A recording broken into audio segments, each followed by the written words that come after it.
Ladies and gentlemen, welcome back to the Strawberry Hill Podcast. I'm your host, Mike Simmons. And before we get started, just make sure you like, share, subscribe, hit that notification bell, follow us on Instagram and all the other platforms that we're on, and YouTube. Just hit us up. And yeah, we're about to get started. We got a special guest today, and we're going to hit on some hot topics that are going around on the KCMO side. So I like to introduce Jill. What's your last name? Cockson. Cockson, yep.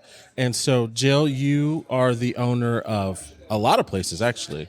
I'm the majority owner of Swordfish Tom's in the West Crossroads and the Chartreuse Saloon in the now demolition path, in theory, or potentially, of the stadium in the East Crossroads. And I'm a partner out at Drastic Measures, and then I'm a partner at a place in Omaha as well. Wow. Might be starting another one in Old Overland Park. That one's just getting started there. Yeah, look at you, entrepreneur to the T.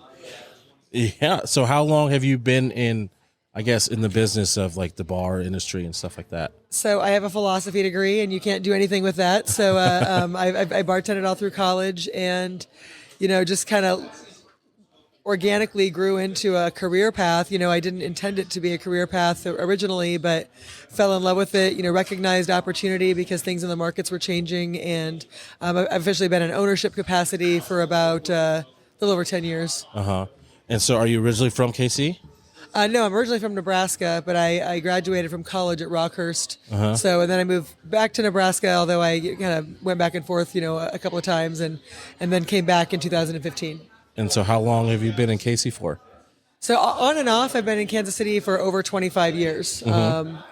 I guess 26 years, I guess. So, and then, like I said, I moved back to Nebraska, but during that time, I came back to Kansas City quite a bit. My son's dad lived here, so. And so you've owned so we'll get kind of right into it. Which bar is in the demolition patch that you were talking about? Well, and and now things are changing in real time, or their reports are changing in real time. But Chartreuse Saloon is at 1627 Oak Street. Uh-huh. That's the one that is, that when they came out with the initial footprint, that we learned, like everybody else did, we learned from a press conference, which was appalling enough. And we're talking about the Royal Stadium. Yes, we learned about the stadium footprint from the same press conference that everybody else heard. So, right there, everything from that moment has been quite frustrating because nothing from the beginning of this has been communicated transparently or, in my opinion, with any sincerity whatsoever. Mm-hmm. So, we're just working hard to create awareness right now that this plan, they need to go back to the drawing board with this plan and come back with a better one. So they just kind of came out the press conference, didn't tell you anything? No. In fact, not even. I want to say about 2 weeks before.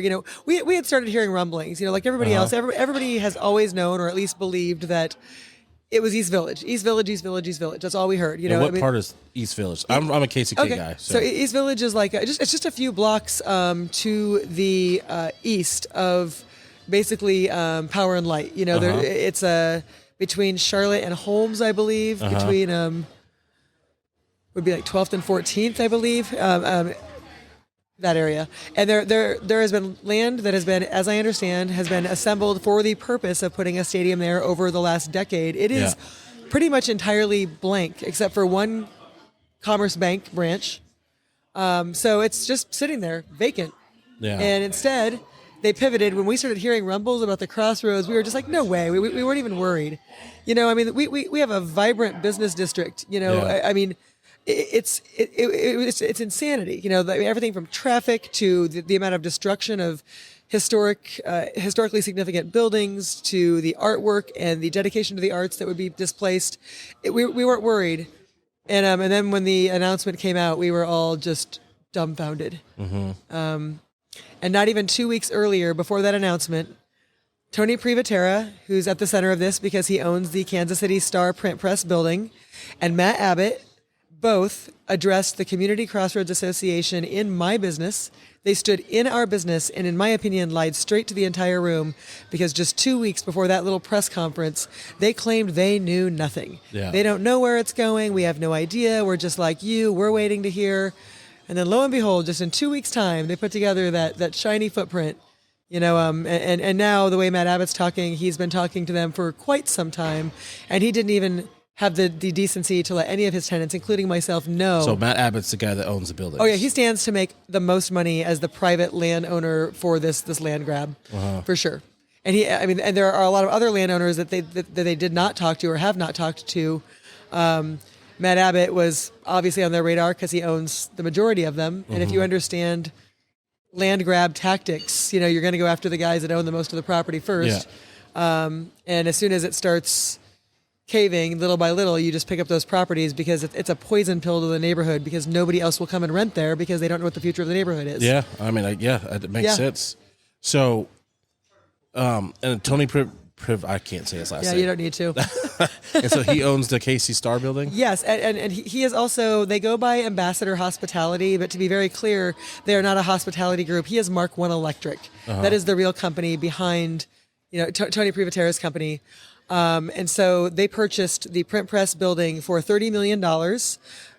We heard recently that he had an offer for it for $70 million, but he turned it down because he wanted $80 million. So guess what? He's going to ask the Royals/taxpayers to pay for that building. And then guess who's going to get the electrical contract? Mark One Electric is also known for strategically making his sister the majority owner of that company so that they could intentionally qualify for women-owned business contracts. Cool. You know a lot. Oh, I know a lot. Yeah. Hey, this is There's good. more. There's more. Keep going. Well, so how many businesses does this affect if they do try to put it in the crossroads? Originally, and I shockingly, they were not prepared for the backlash of this. I mean, I guess they just assumed that 27 business owners in the demolition footprint. There's 27 businesses in the demolition footprint.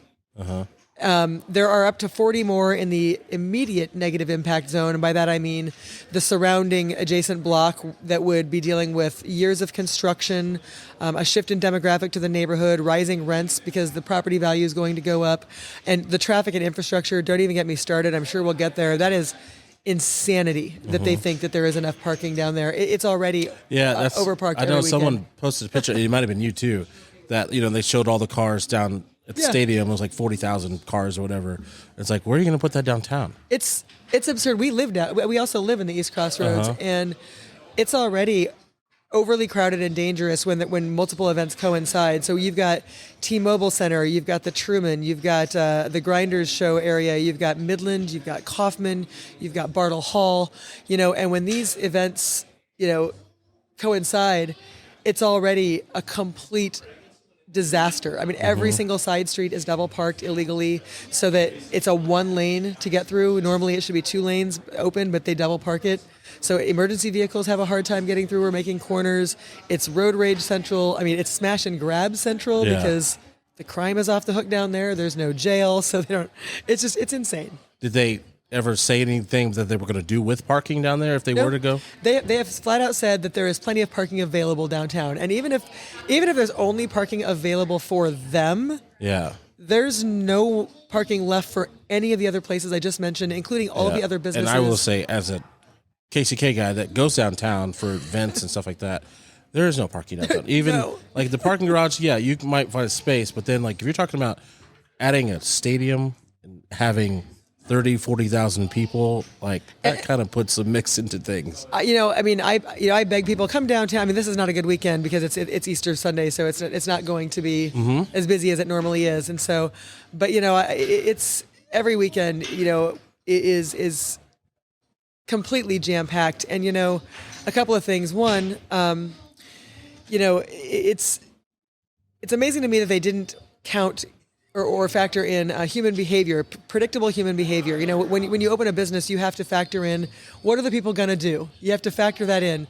And they claim that there is plenty of parking within a 20-minute walk. Well, look, we're in the Midwest, and we all know the average person. I mean, especially if you're a woman, if walking at night in a neighborhood, if you have children, if you are, elderly, or you have any mobility issues, you're not walking 20 minutes. You're going to park. The average person will choose, and they do choose, to park illegally over parking legally farther away.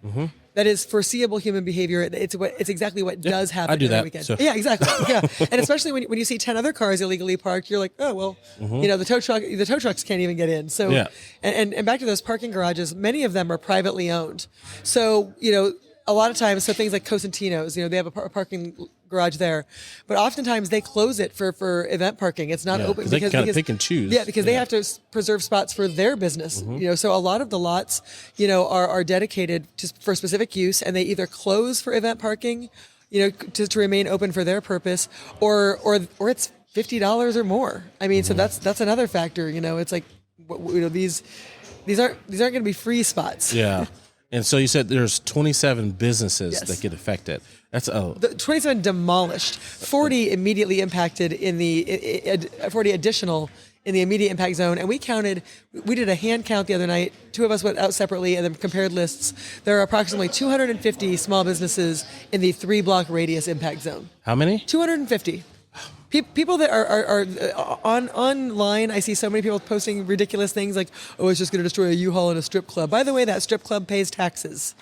Yeah. The Royals don't. So, but it's amazing to me that the disconnection. I mean, just the crossroads is full. I mean, of course there are some vacancies, as in any business district, but it is a vibrant, thriving business district that has come back over 30 years. Mm-hmm. And so. Yeah, that's a lot of business. Why don't people I guess why? This is a dumb question, but why doesn't the Royals put that out that they're going to do? This is how many businesses that we're going to be affecting. Well, the rumor has it, and I why do you think? I have my own theory. I think I'm right. I think the Royals got caught up. They're all collapsing under their own greed, to be perfectly honest. It's all these entities. If you follow the money, it's Tony Privatera gets to offload a building. He bought a dead dinosaur for $30 million. He can't sell it. It would be very difficult to repurpose that building just given its hyper specificity as a print press. So Tony Privatera gets to offload that building, and then he probably gets the electrical contract for the stadium.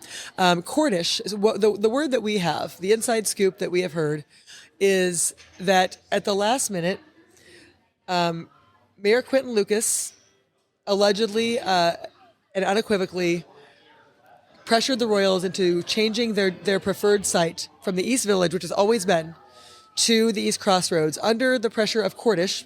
I mean, Cordish. What is Cordish? Cordish is Power and Light. It is the company that owns Power and Light, and people need to do their research about this company. They are abysmal. I do not know how there's not a federal investigation taking this company down. They have just Google search Cordish lawsuits and keep scrolling. Every town they're in, their ruse is that they approach cities and overpromise what they are going to develop, so they say, "Hey, city, build us the infrastructure, help us with the land acquisition, give us these tax abatements, and we will in kind return X number of tax dollars to you based on what we generate." And they always fall fraudulently short. I mean, to the point where this isn't just oops, we were off in our projections. I am seriously concerned no one that works for that company owns a calculator. It's so grossly the promise is so overinflated that then when cities fall for it, now you're stuck with them. They're a parasite. Yeah. The city services $15 million in tax shortfall debt that Cordish says that they would produce, or back when they first started, we promised to produce this. Every year, on average, Kansas City taxpayers cover the shortfall of $15 million of Cordish. Cordish was worried that if the Royals went to the East Village, there would be a competing entertainment district there. Yeah, because the Royals want to do also an entertainment district. Is it their own, but they're not doing Cordish? They were saying they want to do their own, right? But they also say they have a $700 million shortfall. So the word is that $700 million. Yeah, they're already saying they're asking for $2 billion, and then already saying they have a $700. So we don't know where that's coming from. It's another reason this shouldn't be on the ballot. It should be a vote no for that reason. We don't know where that's coming from, and in theory, that would be money that they would use to possibly build that extra entertainment district.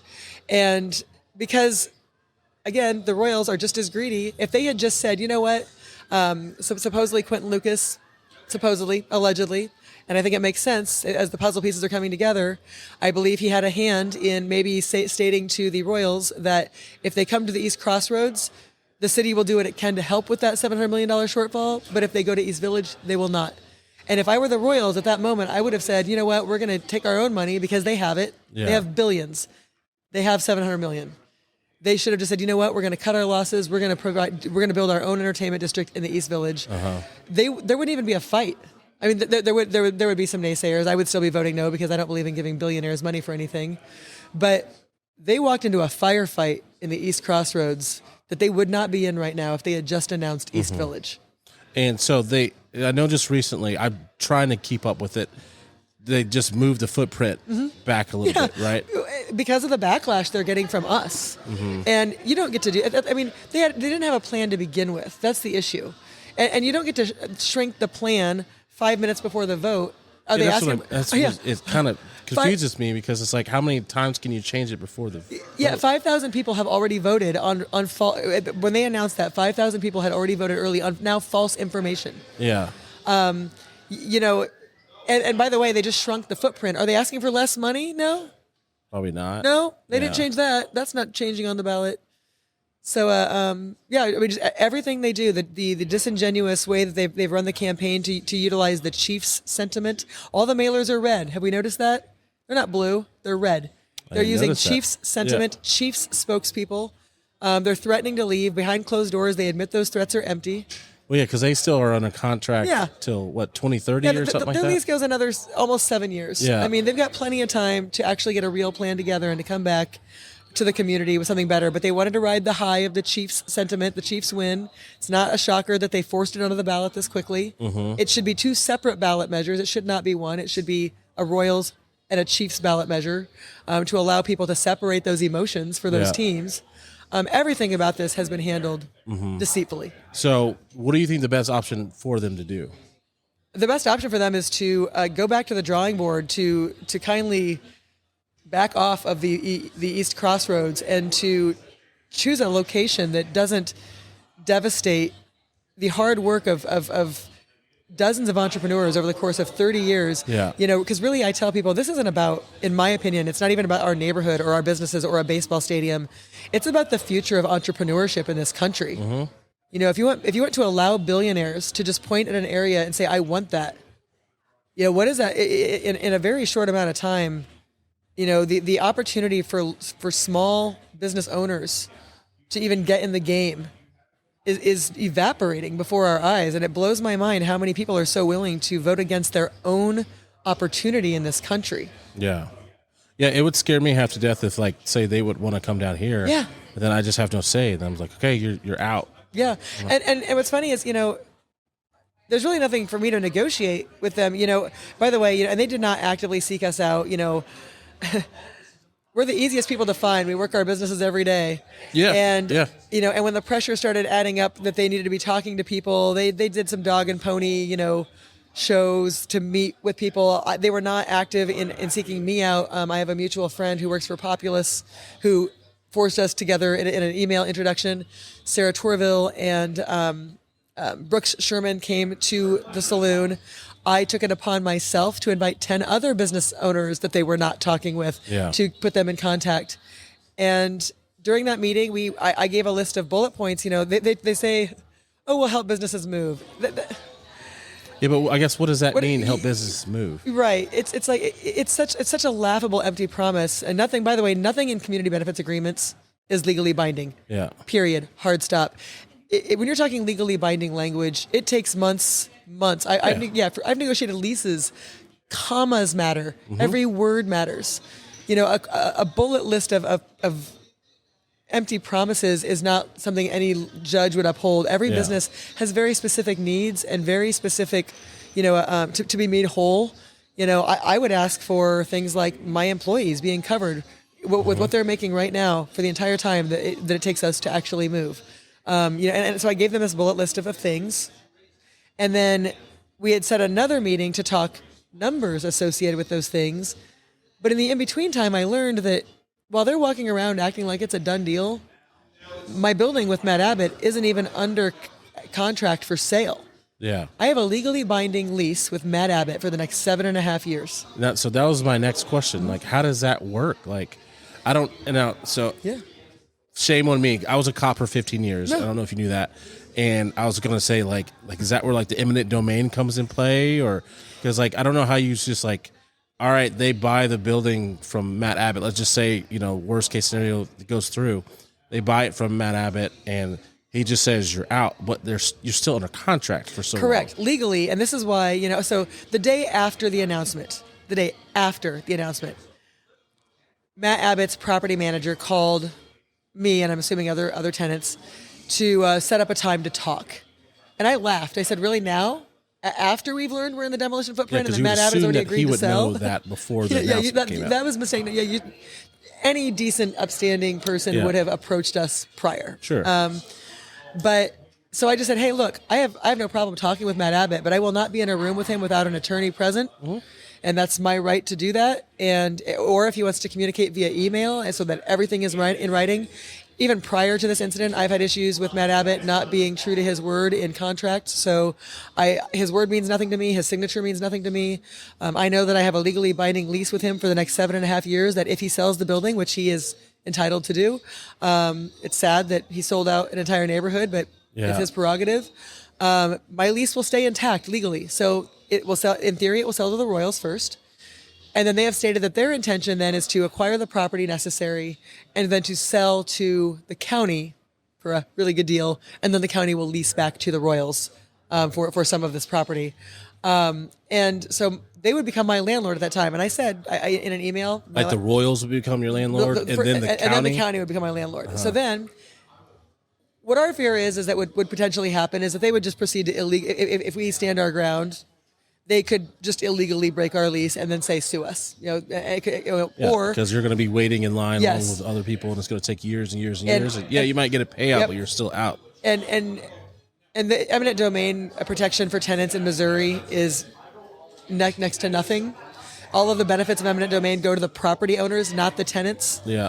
And so, but our lease, like I said, our lease stays legally intact, and I will be happy to, if, when, and now they're changing the footprint, so we have no idea, if, when the Royals purchase our building from Matt Abbott, then they will have the legal capacity to negotiate with us. Mm-hmm. Right now, I have a legally binding contract with Matt Abbott, and he will not talk with me or has not reached out since I have expressed that I won't talk with him without an attorney present. Now, I've heard nothing from him. Have they had? I know I've seen them having town halls and stuff like that. Have you been to them? Oh, I've been to several. And have you been very vocal about what's going on? And yes. I take it that they are just super excited to see you. Yeah, they love me. It's really, and honestly, what's really pathetic is given the resources they have. I want to give a little story. When I was opening Swordfish, which is an awesome bar, by the way. Oh, thanks. I mean, I feel like we have similar vibes, right? Like this is similar. Me and my wife went there. I don't remember, like a month ago, and that place was literally one of my favorite bars. Thanks. Yeah. When I was opening that bar, that was a replication of a bar that I was a part owner of in Lincoln, Nebraska, called The Other Room, and I cashed out of that to come do the Swordfish Tom's project, and I knew that we were coming into a community that, it was a great fit for us, but I was cognizant that, anytime you say bar or liquor license, people get nervous. So I took it upon myself to, I reached out to the CCA, the Crossroads Community Association. I reached out preemptively to regulated industries to ask all of the questions about the zoning. I made trifold flyers for all of the neighbors. I invited them to community meetings. I made myself available. I gave all my contact information. There was pictures, there was data about our business, about exactly what we were going to do. And, I wanted to make sure that I was being transparent and that I wasn't bringing something to the neighborhood that was going to disrupt anything. Yeah. I was respectful. That's how true, respectful community works. They say they want to be part of a community. They say they want to be a good neighbor. But the fact that they had zero effective communication with us, they show up to these town halls completely empty-handed. You ask, can we see the concrete study, the concrete cancer, No, you can't see that. It's like the Royal Stadium. Yeah. Can we see the traffic studies that you did and the parking studies? No, we don't know where to find those. I mean, they show up completely empty-handed. This is a multi-billion-dollar corporation. Mm-hmm. They have access to a print shop. I bet they own a print machine, a copy machine. Bring us some literature, bring us some information, and then give us the amount of time that's truly required. If you're being sincere, you need to give people the proper amount of time. Giving non-legally trained business owners less than 3 weeks to come up with a list of demands in association with having to move their business under duress and while still having to run their businesses is a joke. Mm-hmm. It's a joke. And so I want to kind of go back to you said that they would help you move and do all this stuff, but nothing's in writing. Nothing's in writing. So even if it, like I said, if it went through, they don't have to They can just say, "Okay, you're out. Sorry." Yeah, I mean, we'll help you move. Like I said, that means Well, it means what does nothing. that? Yeah, exactly. What does that mean? They'll help you move. Like, does that mean that they're going to try to find another place, and then if it's not, what if it's not a place that you want? Yeah, they made a comment. We can help you find. It's like, you know what? Well, first of all, you're not qualified to shop for spaces for my business. Yeah, I'm qualified to do that. Yeah. I know how my business runs. I know who we attract. I know who our target demographic is, and whether or not they exist in an area. I know what physical elements we need for the structure of the space. And not to mention, even if we could all move, the Crossroads is a thriving business district because of the fabric between the businesses. We have a relationship. We create a synergy with each other that creates a draw to the neighborhood. Our target clientele comes to the Crossroads to get away from Power and Light, to get away from Westport. You can't just shift the demographic to an area and expect all of the businesses who have been calibrated specifically for a specific clientele to not be affected. And sure, are there a few that could pivot? Absolutely. I'm not going to deny that. Yeah. Sure. Could the majority of them pivot? No. Yeah, it's not just easy, like you picked your spot for a reason. Yeah, we're there for a reason. Yeah. I don't just like... It's not like, all right, pick up your stuff and go to like 20 blocks that way. I mean, it was so offensive. Again, Tony Privatera stood in my business and to my face was trying to mansplain to me why this was going to be good for me. Keep in mind, the whole time he was talking, he was standing in the demolition footprint and he knew it. He's there to tell me he's in my business. How offensive is that? He's standing in my business telling me how it's going to be great for me. A week and a half later, we learn we're in the demolition zone. And, it's funny when I have people try to explain to me what's good for my business. I've been in this industry 26 years. I've been an owner for 10. In an industry that has 85% failure, we've had 100% success rate with our businesses. Yeah. We do very sustainable things. That's awesome. And so to have... usually dudes walk up to me and mansplain to me why I'm like, well, golly, thanks. I'm so glad some man finally showed up to tell me how to run my businesses because I'm out here not knowing a thing. Thank you so much. It's offensive. Yeah. So I'm assuming because this has been going on for how long? Well, like when did they come out with the plans to?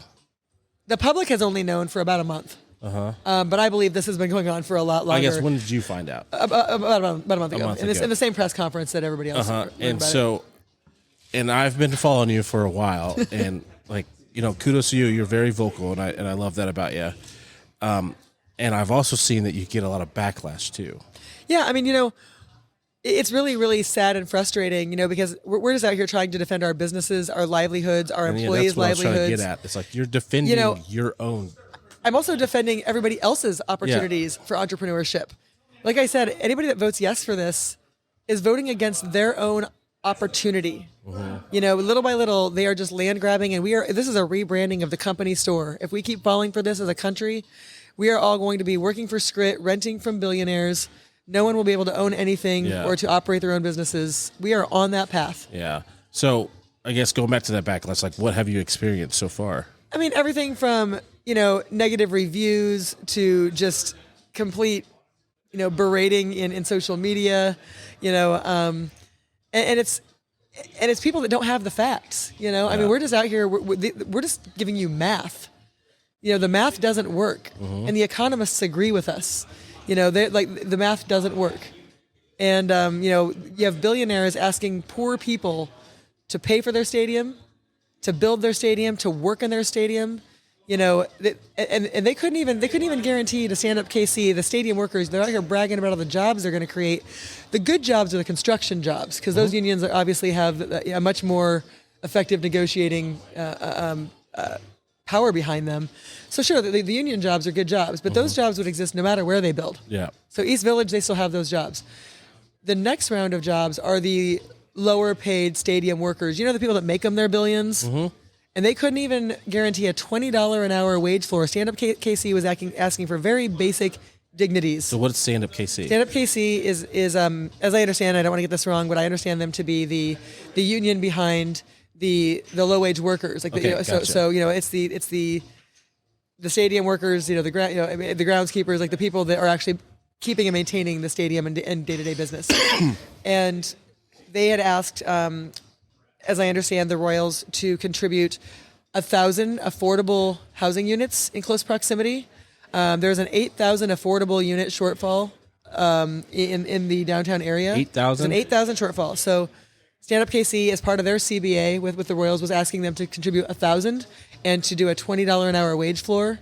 And the Royals could not come in good faith. They came back with offering, I believe, 100 over the course of 40 years. That's offensive. So you went 100 over 40 years. So see, I don't think a lot of people know about all the small writing. Yep. This is why Stand Up KC strongly endorses the Vote No campaign. And so I'm going to go back to because you know a lot about what's going on with the Royals. So money wise, how much are they asking for from the public, and how much are they bringing in? Do you know? Well, they claim they are putting in $1 billion, but once this tax initiative plays out over 40 years, it will result in a billion for the Royals, $1 billion for the Chiefs. And why then are the Chiefs be bringing in? For that tax basically helps to maintain and to contribute to renovate the stadium with their announcement. Oh, so it's like that what do they call it, the 3% tax? Yeah. I gotcha. Yeah. And then again, they are already stating that they have a $700 million anticipated shortfall. And look, we all know, based on the inflation of the last just 3-4 years, I mean, this project is years out. 2028 is not in the cards for a stadium. They keep saying that. Not. There is no way that's possible. Yeah, it takes a long time to build a stadium, especially when you're going through what they're going through right now. Yeah, they don't even have the land assembled. If they go to the East Village, that might be a closer possibility. But the fact that they don't have the land assembled means that they have most likely not done any of the, MEP, feasibility studies, obviously architectural engineering, and then permitting. Those processes before you start construction could take 3 years. And then you have construction. So 2028 is not even possible. I think it just shows that they don't have a plan. They're not doing math. They're giving false information to the public to try to fuel this vote yes and push it through quickly to get people excited about it. And none of the math works out. Yeah. So I'm assuming that you've talked to a lot of business owners in the Crossroads. And what do the majority of them feel? There are a few that either could actually pivot or at least believe they could pivot. So I'm not here to say that it's a unanimous no, but the majority that I've spoken with, absolutely not. It has just been so offensive. 59% of the community Crossroads Community Association voted no in their internal polling against this. But sadly, the CCA decided to remain neutral because there are some developers in the mix, and their votes count a little heavier than ours. So I was sad that the CCA chose to remain neutral. Although I do believe that they have been pushing back a little harder for more integrity in their CBA. And as soon as they started asking for numbers to be attached to those items, like I said, a bullet list of numbers, they can come back post facto and say, well, our definition of helping you move is this. There's no definitions in place. And as soon as the CCA, as I understand, started putting numbers by their line items, the Royals started to back away, stating that they weren't going to come to the table. So that's telling. And then they redid their footprint and everything. So where is it at now? I mean, who really knows? I mean, I said something about they saw something like Oak Street or something. So from the beginning, I'm sorry, I'm not from Missouri, so I'm trying to. So Oak Street and Grand Street are two of the major traffic ways through downtown. Oak Street is probably one of the most. I mean, the idea of closing it is absurd. I mean, from everything from a commuter perspective to just traffic in general to emergency vehicles. And so from the beginning, I will say that Quentin Lucas has maintained, the idea of that coming across Oak Street would be a non-starter is what he's tried to play both sides of the fence. And I'm apprehensive about that statement because keep in mind that doesn't stop him from building a skywalk and coming across. Careful with wording. Even if they promise they won't close it, doesn't mean they won't come across it. Yeah. So the fact that they made this weird concession just a few days in advance, in my opinion, is nothing more than a pathetic attempt to try to garner yes votes, because I think what they're trying to do is tell the public, oh, don't worry, the businesses are fine now. Yeah, that's not true. Yeah. It's not true. We are still very much in a negative impact zone. There's still a lot of other businesses in the demolition zone. It only cleared up part of it. So yeah, and they want to tear down bars and restaurants to build bars and restaurants. Yeah. I mean, this is what they want to tear down tax-paying businesses to build tax-abated businesses. Mm-hmm. You know, the math just does not work out for the community here, at all. Yeah. So let's say worst case scenario, it passes. Then what? This is the worst part of all of it. The vote. We still don't really know if anything, the vote really means, because they've threatened that if they get the no vote, that they can still fund the project privately, which is more offensive because, like, oh, you don't really need the money. You're going to ask taxpayers for it first, but you don't really need it. You have it, which we all know they do. So, like, well, if we get the no vote, maybe we'll just privately fund. What I asked Sarah Torville, I said, oh, hey, is my building under active contract for sale? No. If the vote is no, will you still purchase the building? We don't know. They don't have a plan. Yeah. And the vote, if they get the vote yes, we don't have a timeline. I mean, are they? Is it they're going to start knocking buildings down tomorrow? I mean, they have all this work to do. There's several building owners that are willing to stand their ground all the way through an eminent domain battle, and I firmly believe they don't have time for that, and they know it. They're bluffing. Yeah. So I believe that if the people who are intending to stand their ground do, I firmly believe they will retreat to the East Village. Yeah. And it seems like that's just kind of the best spot for it. The common sense is, I mean, there aren't words. Yeah. There aren't words for how absurd this is compared to an open, vacant spot. And, you know, and I would like to do some math. Everybody talks about Cordish. You know, they credit Cordish for bringing back downtown. They don't know the history of how Cordish accumulated that land with this same land grab tactic for a decade. It took them, I believe, 10 to 13 years. One business, Just Right Stamps, held out for 8 years with eminent domain. Just Right Stamps. Yes. Uh-huh. It's awesome. His name's Paul Thomas. He's my hero. And so they don't have time for that, and they know it. And I want to do some math. You know, every year this city helps cover the $15 million a year in tax shortfall. In order to be short $15 million in taxes, they're short $150 million in revenue. That's how you get to owe $15 million in taxes. So let's do some math. This is Cordish. Yes, this is Cordish, Power and Light. They are these shadow operators behind this whole thing because they will end up bottlenecking everybody in through Power and Light so that they can capitalize on that revenue. Just like the NFL draft, you know, none of us saw any business from that at all. Because you aren't kidding. Oh my gosh. Because they're real good at extracting all the revenue for them. Yeah. And so I remember I planned all this stuff down here, same. Expecting all these people. Yep. And they kind of kept everybody down there. It's strategic. And so Cordish, it's funny because in order to get to $15 million produced in, let's say, 81 home games in taxes, all right, if every game sells out, every game, every seat, and if every single one of those people after the game, after they bought a ticket, after they paid for concessions at the stadium, and after their cost of parking, if every single one of those people marches over to Power and Light, by the way, Power and Light's capacity is only about 8,000 people, I believe, so we're already in law. This can't work. But for the sake of math, let's do this.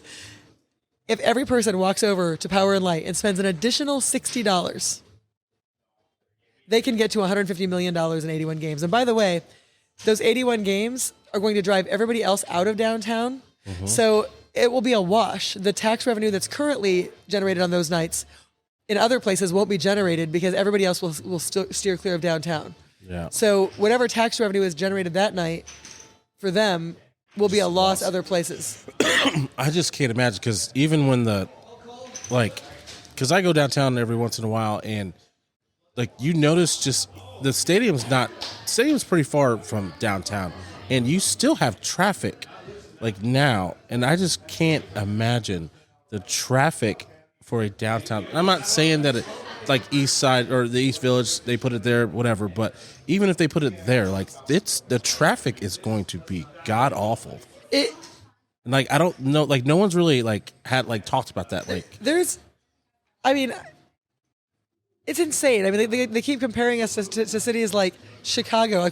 We are not Chicago. Yeah, and Chicago's traffic. They have the L. It's our little. Don't get me wrong. Our little streetcar. Okay, neat, and it's doing some things and expanding, and I hope that they eventually connect the 18th and Vine district to actually create community.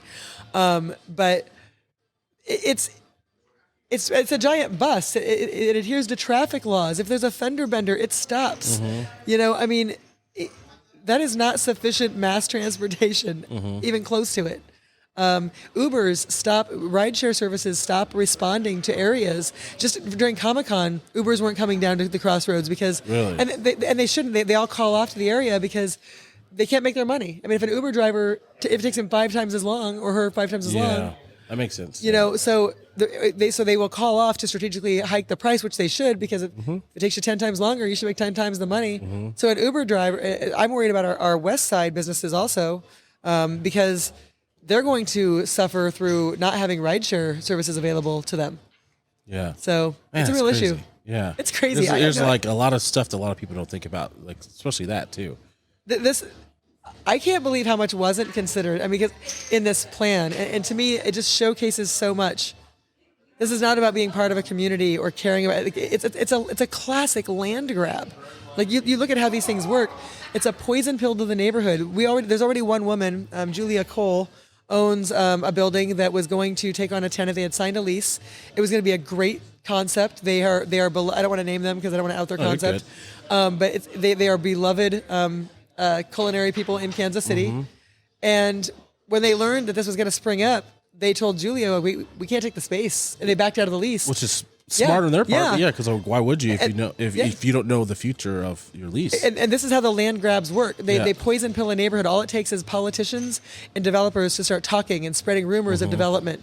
And little by little, people get uneasy and they don't know the future. They can't attract tenants, so they vacate, and then they can start. And then the property values decrease, and they can start picking up these properties. It's shameful. Yeah. It is shameful. I didn't think about that. I guess that makes sense because, like, even if it doesn't work now, like it's still kind of, like you said, like kind of a slow poison. It's a slow poison, and essentially right now the East Crossroads are being held hostage by this situation, and we won't back down until they announce that East Crossroads is off the table, period. So I'll say this, like if it doesn't pass, and we talked about that, like slowly poisoning, are you still like saying like I'm set, I'm not moving, or would you think like, hey, this is a motherfucker staying down here and it's going to keep battling this? Are you just staying your ground, or are you thinking like I might move on somewhere else and not deal with this? Well, I mean, it's, I guess, to be determined, because like I said, right now I'm not in a position to negotiate with anyone. Yeah. My lease is intact, and so if the building sells, I will then be in a position to negotiate that, and we can visit that at that time. I would, I don't want to be across the street from a stadium. That's not our clientele. I didn't open a sports bar it's like, and there's nothing wrong with sports bars. It's just not what we do, and my staff would not, if I pivoted to cater to that clientele, I would lose my entire staff. They come to work for me in an environment that we have for a reason. And you can't just change the identity of a business and expect it to keep running the same way. Yeah. I would lose my entire staff, and I would not be in an environment that I want to be in.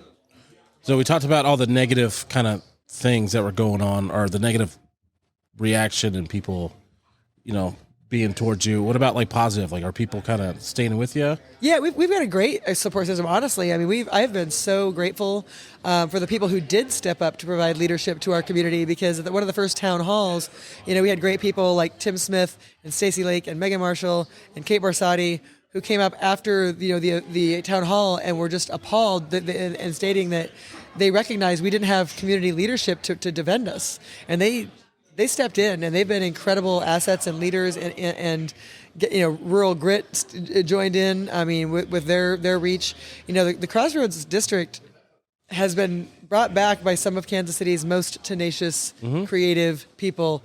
We are the Goonies, we are the weirdos, and we are not going away. I almost wore that shirt today. Yeah, excellent. You should have. I told Sarah Torville, man, I truly don't believe they had any idea what neighborhood they were messing with. Yeah, it's awesome to see. I mean, and I'm glad to have you on, because and there's a lot of people from the KCK side that we're not really paying too much attention because it's not affecting us. Right. So a lot of people on this side are just like, we're kind of like why are they fighting and why are they not fighting? Like what's going on? Because we don't I shouldn't say everybody, but most people are just kind of like staying out of it because it's not affecting us.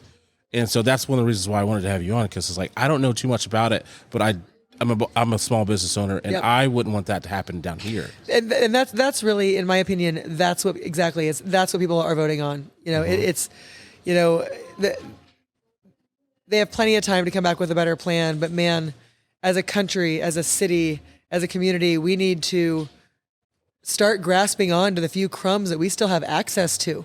I mean, 2% of people in this country own 98% of the wealth. We are all out here scrambling around for crumbs. I mean, it's disgusting to me. You drive around, like, when is enough enough? What void exists in these people? I mean, Matt Abbott owns, I can't even imagine, at least like 20 buildings in the East Crossroads, and everyone's covered in a giant banner right now, vote yes. Oh, gee, because he's the guy that stands to make the most money. Yeah. He's not from here. He owns property all over the country. He doesn't have loyalty to Kansas City for any real thing. He's not about community. He likes to use the word community, but he equivocates community and real estate. I've been investing in the Crossroads for over 20 years. No, you've been accumulating real estate in the Crossroads. That's not participating in community. Yeah. That's not investing in communities. Community means something else. And community involves conversation and transparency and a fabric that works cohesively with synergy. And I just don't believe that most of those developers have the emotional IQ to understand what really makes sustainable business. Your generic chain crap, nobody emotionally identifies with. And that's funny you say that, because I don't know if you've been to Legends. Yeah. Out here. Yep. So that's one of the gripes with a lot of people over here is, like, you have all chain restaurants and businesses out there that no one, they're okay to go to, but it's just like everyone goes downtown because you have your small business owners, your mom and pop places that are different from everybody else. Like, I don't want to go to Yard House 42 times, just to eat the same food. And it's just a chain business. I could go that everywhere. And then, like, that's why a lot of people love downtown, because so many unique businesses that you can't find anywhere that, that aren't chain restaurants, chain businesses. Like, you don't see that a lot downtown. Yeah. You see it somewhere, but it's not a lot. It's like the footprint, like you said, it's a lot of small business owners that are just trying to make it. And then my understanding is that in the entire Power and Light complex, my understanding is that there are only 3 privately owned businesses. Cordish owns everything else in Power and Light. Really? I want to know what those are. I figured all of them are. The Ice House, like the County Road, is that one's locally owned. Johnny's, I believe, is locally owned.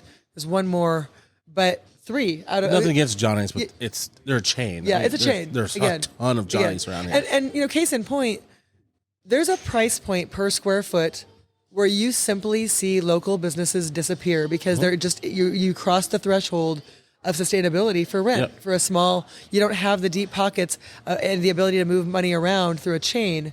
And I bring up, Omaha is a really great example. If you want to look at how development can happen with a dedication to actual community and local entrepreneurship, the Old Market was pretty much brought back. Old Market's awesome. It's awesome. We have a bar up there also. We're a little off the Old Market, but I like the cigar lounge up it's there. So great. And everything is great, and it's great because the Mercers, the main developers of the Old Market, started with a primary axiom, a dedication to keeping rent affordable for local entrepreneurs. So when they did their development, they just brought everything up to code. It was minimal development to bring everything up to code, and then they allowed the local businesses and the business owners to provide the flair. I always say they're the hardware, we're the software.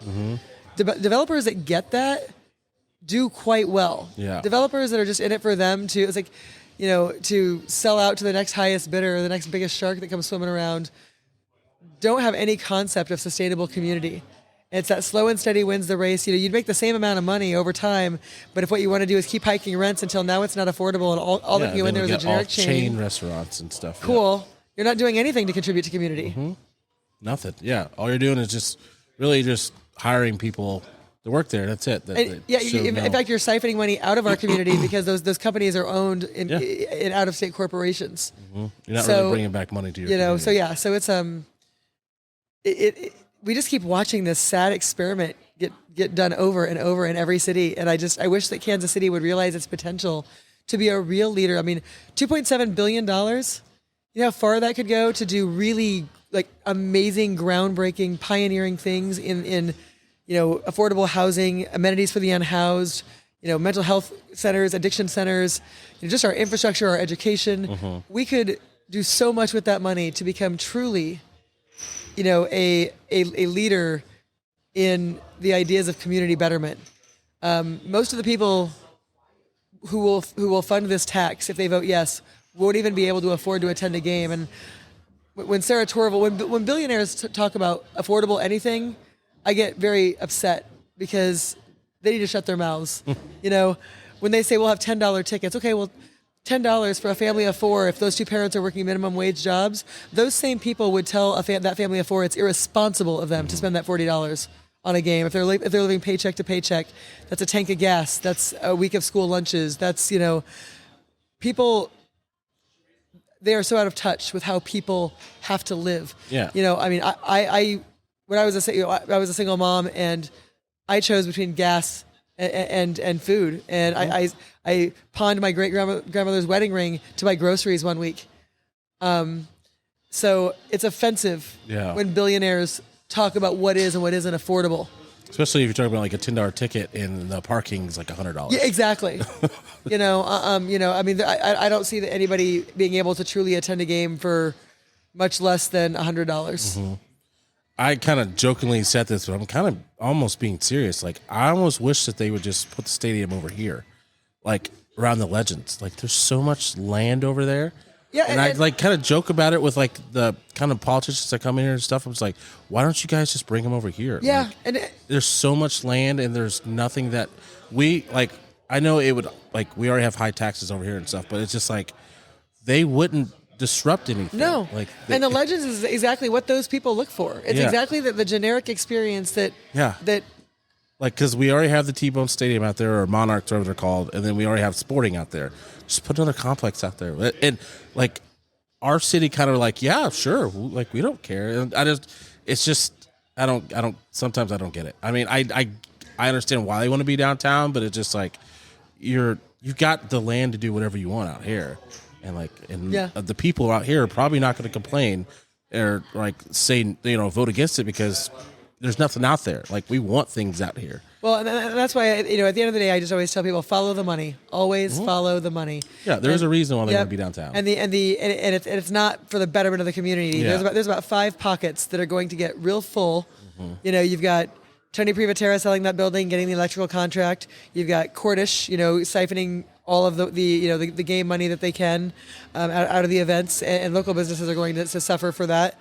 You've got Matt Abbott, the single largest private landowner in the project footprint.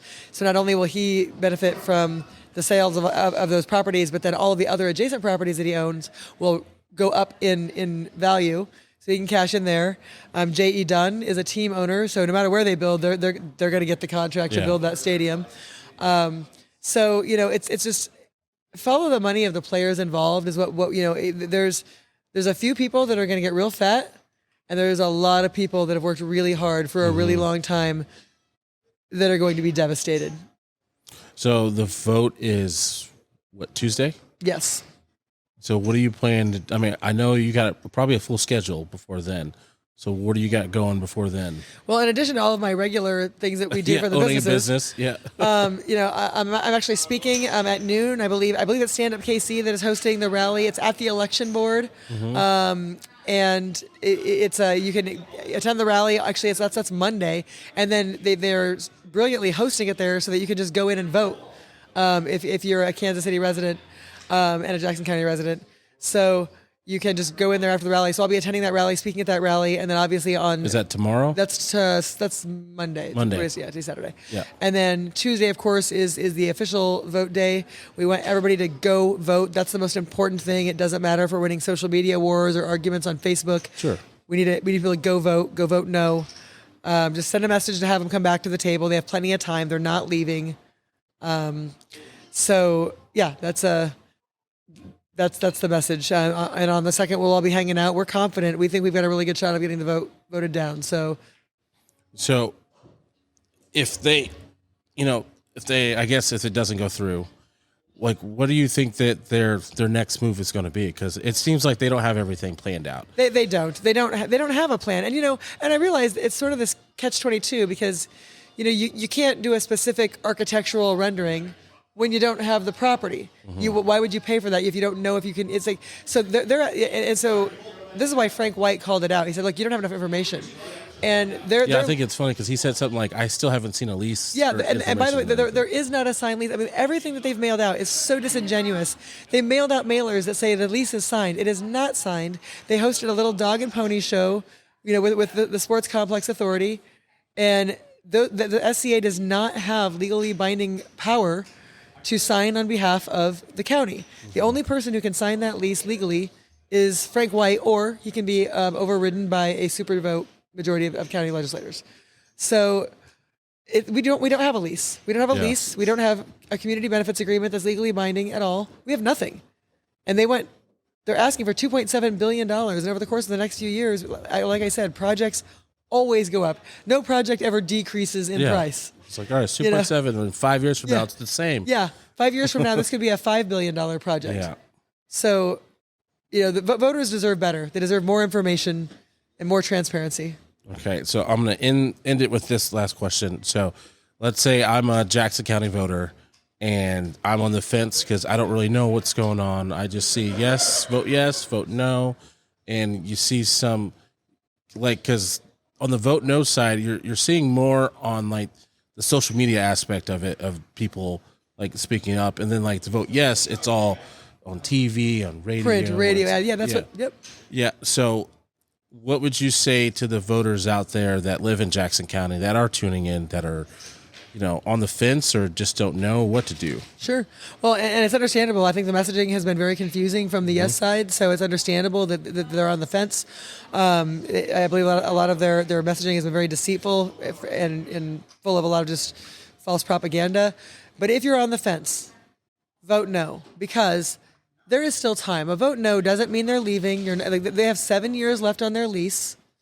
What a vote no does is just sends them back to the drawing board with a message to do better and to come back with a clearer plan. They're not leaving. And,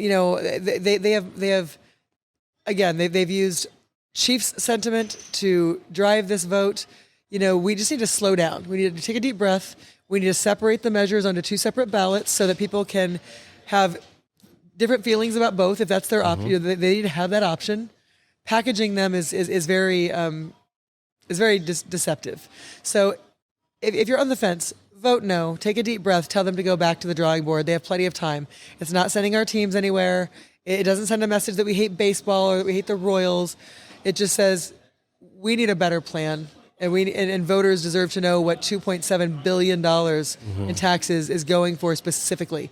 When I take on investors, I provide a spreadsheet line item of everything that I'm buying, and I realize for a stadium, that would be, but something, provide something about categories of where that money is being spent. Something. It's mind blowing to me that the people that have this much money to develop these materials just aren't developing them. Yeah. Which tells me there's no plan. Yeah, it's crazy to think about. Well, it has been a pleasure. Thanks so much. This place is great. And now I've got a new destination. Yeah, you're gonna have to come down here. I will. I know you're a little busy. It's okay, but you know what? It's like a 3 minute. It's like a 3 minute drive. Yeah, it's so fast. Far. Yeah. And we actually, one of our partners, our operating partner, lives pretty close by. So we'll. Oh, really? We'll be over to see you. Yeah, for sure. And like I said, thank you for coming on. It's been my pleasure having you. Thanks for having me. This is great. Yeah, and ladies and gentlemen, if you are in Jackson County, please tune in, listen to her, what she has to say. Go vote on Tuesdays at April 2nd. Yeah, go vote. Go vote. Go check it out. Go understand the details of what's going on downtown at the stadium. And yeah, it's been crazy. I'm sorry that you got to go through all this. I've learned a ton, and honestly, I've made some great connections, and I'm so appreciative for the people that I've met and who are leading the way and inspiring me. So who knows, maybe there's a political hat in the future for me. Woo! I don't know. I've dipped my toe in politics. It's a mug. Yeah. Good luck to you if you do that. Really quick. So I just have one quick. It's really, I just want a little rundown again, but you've named a lot of what we could call people in power in the city. Could you give, like, we'll call it like a greed pyramid, I guess, for this sake? of like the people that stand to gain Sure. from it, like from top to bottom? Well, I mean, obviously the Royals get Right. a brand new stadium that, tax, I mean, $1 billion. And I'm not saying I fathom a billion, but but I like to use the example that 1 million seconds is about 11 days. 1 billion seconds is it's approaching 32 years, I believe. So billion, so yes, the Royals, obviously they get billions of dollars from the taxpayers. You've got, again, Tony Privatera, who, bought that building irresponsibly. I don't know what the plan was. I wouldn't have been dumb enough to buy that thing. What are you going to do with it? So now he's going to offload it to taxpayers for an inflated price. He paid $30 million for it. He's holding out for 80 or more, which we will pay for. And then he will land the electrical contract, most likely. This is my prediction, Mark 1 Electric, because keep in mind, part of their CBA, I zeroed in on, they are dedicating like 43% of contracts to women and minority owned companies. Keep in mind, just do a little Google search, Mark 1 Electric. They fought the city to maintain status that his sister owns the company, so they are women owned. So that woman owned company line was to get Mark 1 Electric. The electric, in my opinion, that's who's going to get that electrical contract. J.E. Dunn's obviously going to get the construction contract. Cordish gets to not sustain competition from a close proximity entertainment district. So they get to maintain. I don't believe they'll make any more money, but they get to at least maintain the abysmal thing that they are. So that's theirs. Matt Abbott gets to cash in on a ton of property. The only property owners that they spoke with initially were the ones who own significant property and who stand to make a lot of money. So follow the money. Just like that. That's all I ask is and maintain your opportunity. Vote for your opportunity, or for your kids' opportunities, or for future opportunities. Vote for your community, because it could be your community tomorrow. Sounds good. Questions from the gallery anymore? Yeah, no. I just wanted to make sure we reiterated on that, just so people sparks the interest in research and whatnot. Cool. And before we end this, go visit Swordfish Tom's. It's got to be one of the best Yes. bars downtown. And then you have Chartreuse Saloon. Chartreuse Saloon. Yeah, I've been there, and that's a little pool table place. Yep. That's cool too. And actually, I took a picture of your light above your pool tables. I loved it because I wanted to do something in here about that. The Element 10 is suited is custom neon. They're Glad local. you're here and you told me. Yeah. So thank you for coming on. I appreciate it, and hopefully everything turns in your favor on Tuesday. So I'll check in with you. We certainly hope. Please, everybody, go vote. That's the most important thing. Go vote. Thank you, and thank you guys for tuning in. We'll see you next time. Goodbye, everybody.